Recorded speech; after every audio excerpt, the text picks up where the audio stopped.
गेल्या काही दिवसापासून विश्रांती घेतलेल्या मान्सूनने अखेर महाराष्ट्रात पुन्हा एकदा आपली गती वाढवली आहे.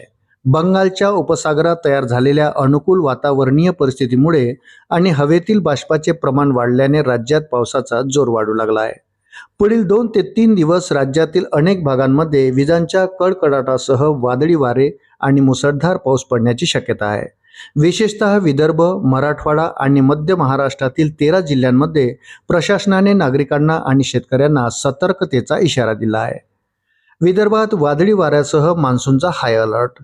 विदर्भ विभागात मान्सूनची चक्रे अत्यंत वेगाने फिरू लागली आहेत. नागपूर, वर्धा, भंडारा, चंद्रपूर आणि गडचिरोली या पूर्वेकडील पट्ट्याला हवामान विभागाने विशेष सतर्कतेचा इशारा दिला आहे. या भागांमध्ये केवळ मुसळधार पाऊस पडणार नाही, तर दुपारनंतर आकाशात विजांचे मोठे तांडव पाहायला मिळू शकते. ताशी 40 किलोमीटर वेगाने वाहणाऱ्या सोसाट्याच्या वाऱ्यामुळे झाडे पडणे किंवा कच्च्या घराचे नुकसान होण्याच्या शक्यता लक्षात घेऊन प्रशासनाने आपत्ती व्यवस्थापन यंत्रणा सज्ज ठेवली आहे. मराठवाड्यातील लातूर, धाराशिव, नांदेड आणि सोलापूर या जिल्ह्यांमध्ये गुरुवारी रात्रीपासूनच ढगांच्या गडगडाटासह पावसाची तोफ धडकली आहे. या संपूर्ण कोरड्या पट्ट्यांमध्ये विजांचा मोठा कडकडाट अनुभवायला मिळत आहे.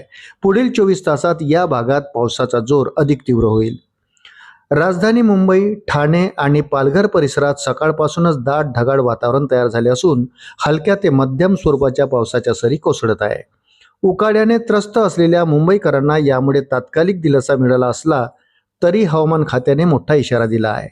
अरबी समुद्राकडून येणारे बाष्पयुक्त वारे तीव्र झाल्यामुळे 20 जुलैपासून मुंबई आणि संपूर्ण कोकण किनारपट्टीवर अतिमुसळधार ते अत्यंत मुसळधार पावसाचा नवा खेळ सुरू होणार आहे, ज्यामुळे सकल भागात पाणी साचण्याची शक्यता आहे. हवामान खात्याने केवळ पावसाचाच नव्हे तर मेघगर्जनेचा तीव्र इशारा दिला आहे. त्यामुळे नागरिकांना आवाहन करण्यात आले की पाऊस सुरू असताना उघड्या मैदानावर थांबणे, लोखंडी खांबाजवळ उभे राहणे किंवा मोठ्या झाडांचा आश्रय घेणे पूर्णपणे टाळावे. विजा पडल्याने होणारी जीवितहानी रोखण्यासाठी पाऊस सुरू असताना मोबाईल किंवा इलेक्ट्रॉनिक उपकरणाचा वापर न करण्याच्या सूचना देण्यात आल्या आहेत. अशाच नवनवीन अपडेट्ससाठी व्हिडिओला लाईक आणि चॅनलला सबस्क्राईब जरूर करा. धन्यवाद.